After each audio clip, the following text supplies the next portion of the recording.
everyone. Welcome to another episode of Hashing Out the Law. I'm your host, Arash Hashemi. On this episode, I have a special guest.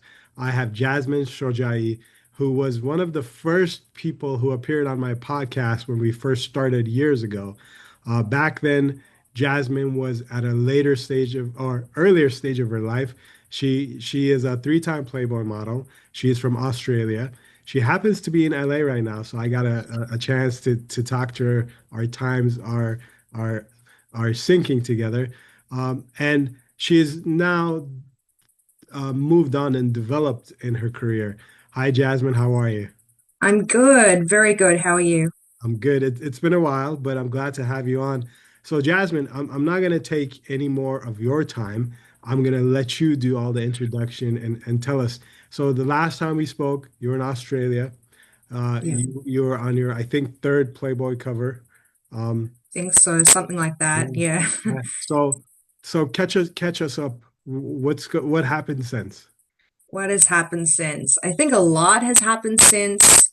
Um, I think the biggest transition or the first transition was going from modeling to acting, specifically theater acting. So I was in the theater doing all sorts of like plays and shows back in Australia.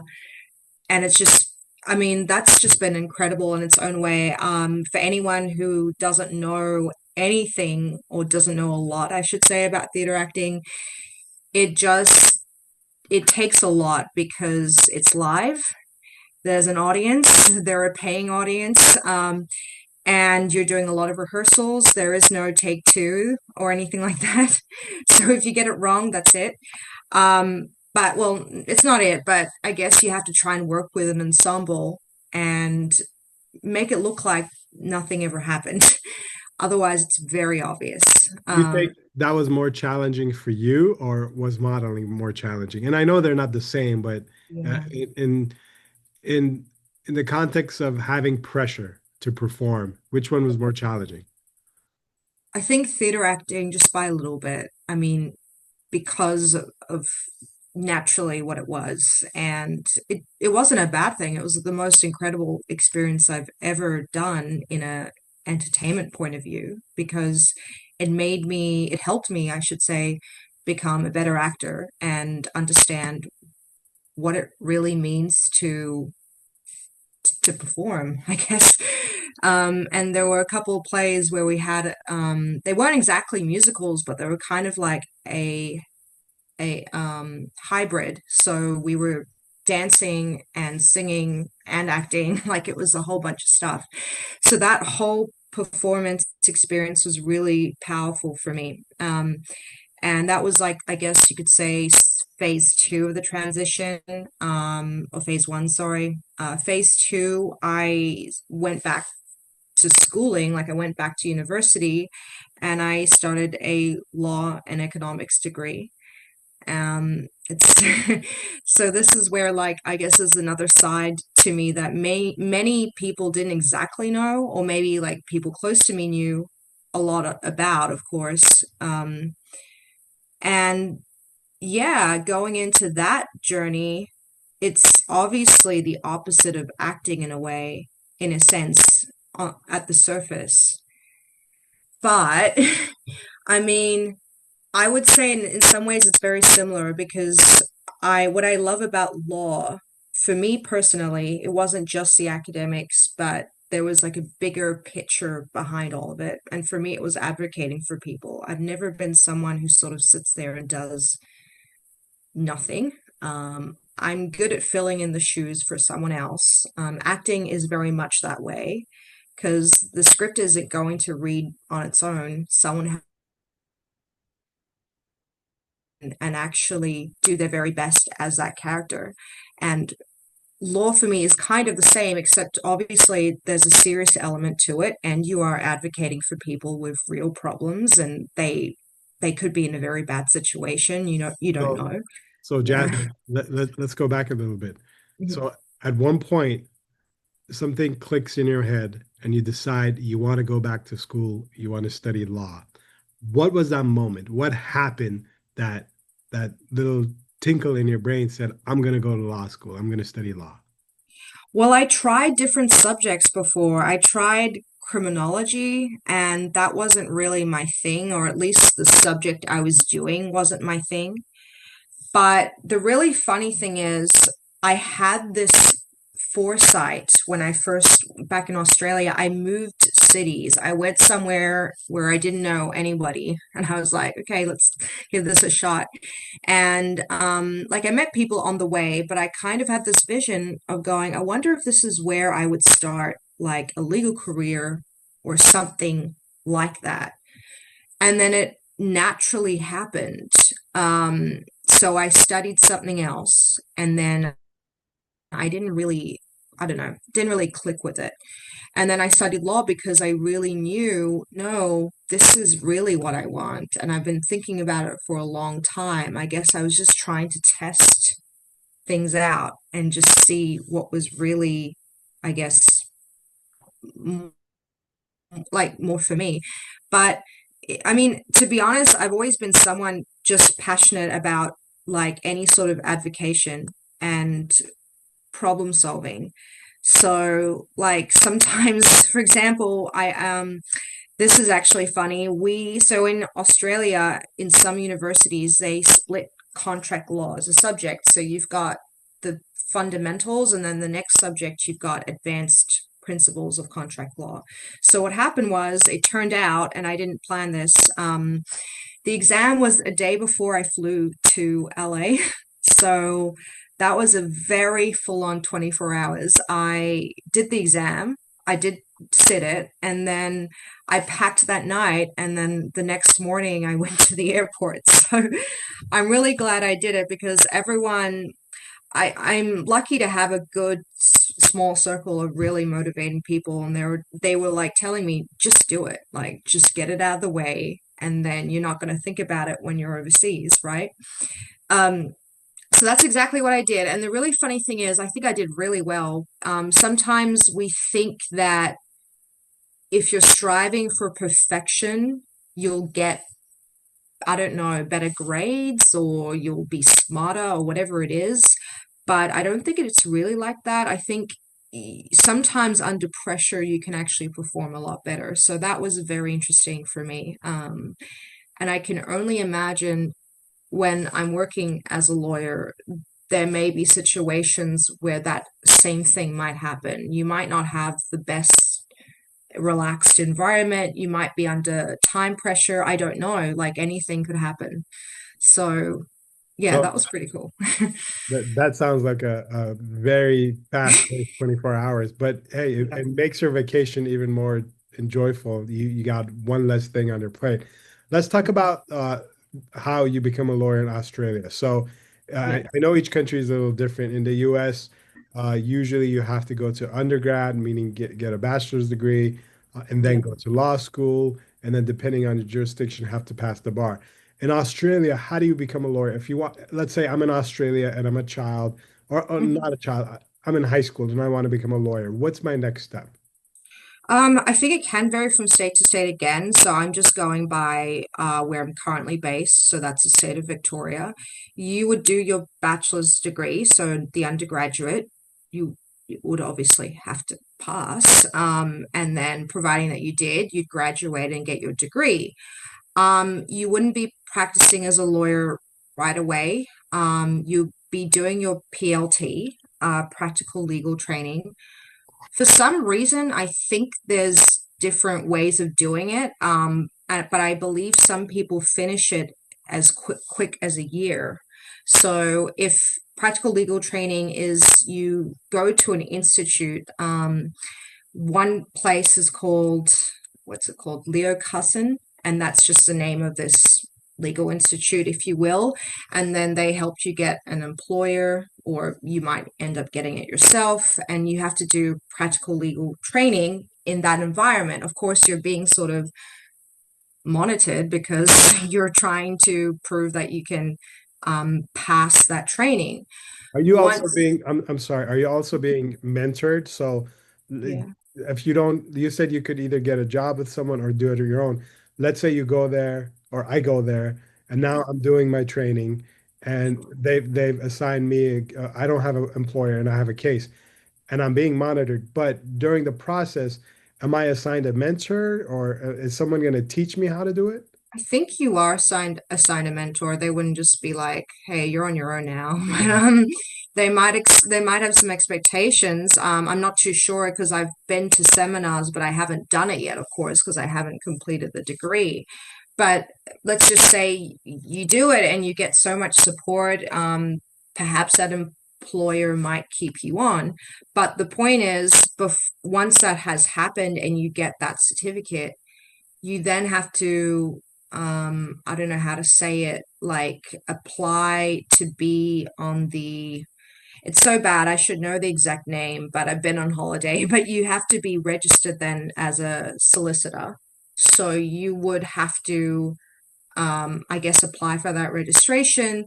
They would check your background extensively, I can imagine, and providing they didn't, but they would give you an opportunity as well to declare anything. So apparently, I was told, look, if you have any parking tickets or anything like that, declare them because it looks worse being like lying as opposed to just being very open. So So then, do you yeah. have any parking tickets you want to admit to? No, you know what? I don't. I actually am not someone who ever did that. So that's good. Um, long story short, you would like swear an oath at the Supreme Court, and you would, you'd have your ceremony there, providing that, yeah, they didn't find anything. So, Now you yeah. mentioned solicitors. Is Australian court system the same as United Kingdom where you have barristers and you have solicitors? Yes. Yeah, we have Okay. two different ones. I personally want to be a barrister. Like I said, I love standing up and speaking, but I think that got really heavily influenced from theater because it kind of feels like the same environment in a weird way. You're standing up and you're actually delivering a speech, then it kind of feels the same for me energy wise. So I probably would do both. I probably wouldn't just say one or the other. And I think the really funny thing is, I said to myself, you know what, this holiday is going to inspire me to work like harder, and it has. So I can already feel more passion growing, if that Good. makes sense. Now, Yeah. for those of us that are not familiar with Australian or UK law, solicitors are the people who, if I have a case, I go to the solicitor looks at my case, decides to take my case, prepares it, and when it goes to court, the barrister is the one who argues it, correct? Yeah, that's Then correct. one person can be a solicitor and a barrister. I haven't personally heard of that. Okay. I've just heard that to become a barrister would be, I guess, some longer process because then you would sit another test, which might Okay. be similar to the bar test. I don't know. Do you have to be a solicitor before you could be a barrister? Apparently not. Apparently you can go straight away. I'm kind of sitting on the fence. It's a little while away. I'm not sure but apparently neither is incorrect. You could essentially become a barrister first. Yeah. Interesting. Do you guys have to wear wigs when you're in court? Yeah. I was reading the other day the UK court system, I think it was this week actually or last week, Okay. made the wigs optional. So Oh, after wow. hundreds of years, they made them optional. So some people that don't want to wear them, they don't have to wear them anymore. Maybe they'll do the same in Australia. I don't know, but to be honest, I think I would, if even if it was optional, I probably would do it just for the experience. You know what I mean? Um, yeah. It'd be kind of cool. In the US, they have a line you would see in old commercials and stuff. An actor would come on and say, "I'm not a lawyer in real life, but I play one on TV," and they would talk about whatever they're selling on the infomercials. So I have my own where I say, "I'm not an actor in real life, but I play one on TV in court." So, and having the wig on and everything is like uh, costume when you're about to go on stage. So that's kind of cool. We don't get to wear wigs when we're in court. So Oh no. some people have Maybe. Some people Yeah. have toupees, but I don't know if it's the same thing. Yeah. Funny. Um, yeah, it's a long process, but it sounds like it's a long process no matter where you are, and I think it's really worth it. And it will be a slightly longer process for me finishing my degree. The benefit is that because I'm doing economics as well, I can still do the legal training once all the law subjects are done. I don't have to wait till graduation because say there's some economic subjects still left over. I don't have to wait for that because the legal subjects are completed. So there's a bit of a benefit in that sense. And it's interesting. I think my biggest advice to anyone doing anything is just ask more questions because a lot of people get scared of doing a lot of things and they might shy away of doing a double degree because then they're going to be like, oh, but I have to wait before, but you don't apparently. And the only reason why I found out is because, whenever I was at uni, I just ask all these questions, like even the ones that are kind of a bit weird or, you know, um, just to find out information. And it helps a lot. Yeah. It's awesome. What kind of law would you want to practice? What would be the type of cases that you would love to handle? That's interesting. Um, the reality is when I look at my subjects, and again, who knows, I'm very open-minded in this case, and I think that will serve me very well. But when I look at my subjects so far, I performed best in criminal law and human rights. I mean, that might be a very interesting area. I think you'd come across some very interesting situations and people in that case, given, yeah, the context of that. But the thing is, yeah, and I remember as well, because we were talking about, again, I'm on holiday, I'm not going to remember everything, but we were talking about like the Anti-Discrimination Act of 1975. This is Australian legislation. And there was an essay that we had to do. So I did get an award for that essay that I entered with into a competition. So that was at my university, by the way. And so I can definitely see that I have a passion for those sort of things. Whether I do it in a job sense, I don't know because then the stakes are high, then it's real. You know what I Yeah. mean? Like it's not an assignment anymore. But yeah, I don't know how they do in the US, but I remember the exam for criminal law, and it was really funny actually. It was like a soap opera because they'd say, "Oh yeah, this person," like they do it on purpose because they want to confuse you and make it difficult. So it was like a chain of events. They said this person pushed this person in the pool. This person said that they threatened someone that they would kill them, and then the next day this happened, and the next day like someone was left to die and all this stuff. Like it was crazy, and I tried not to laugh actually. It was something it looked like something out of a soap opera because it was just so dramatic. So I don't know if the US, if your universities make your exams that exciting, but that might have been another reason why I guess I did well on it. I was just kind of entertained by what was going on. Of Right. course, in real life, like if that were happening, you probably would be like, oh no, like what is this? So that was, yeah. I mean, maybe I'm just having too much fun at university so far, but I'm very open-minded. I think to advocate for people would be something I'd be very good at. Uh, but yeah. That's great. Well, I know you're on holiday, so I'm not going to take a lot more of your time, but let's talk about your holiday. So, uh, I know you've been to Disneyland already. You've been I haven't sightseeing. yet. Oh, you I'm going haven't? to. Oh, Yeah. I thought okay, but you're going to a Laker game tonight, correct? Yes. But Yes. you lucked out because apparently LeBron hasn't played all season because he's been injured, but he's playing tonight. Oh my gosh, Yeah. that's incredible. That's what I Nice. heard. He's going to play tonight, so you're in for a treat. But So far, what has been your favorite part of LA or Southern California? Because I know you're in Anaheim right now, you're in Orange County, right? Yeah, correct. I think my favorite part has been going to the beaches. I went to Venice, I went to Manhattan Beach, I went to Santa Monica. I just did all of that because I love the beach. Being Australian, I love the beach. And it's just been really nice. Like I like the atmosphere and the wind or the sea breeze, if that makes sense.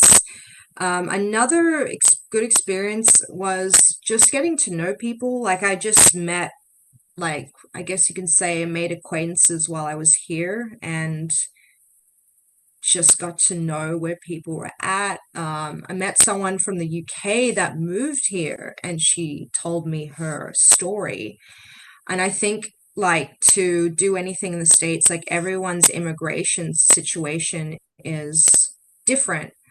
But I had a friend, like, it's so funny, like, I don't tend to. Sometimes when you're so caught up with working and studying and everything, you forget little things, like just really random things. And someone said to me, like, well, you're studying law, right? If you want to try and, I don't know, work here one day or study here one day, like you have the insight already. You could do your own immigration papers if you wanted to.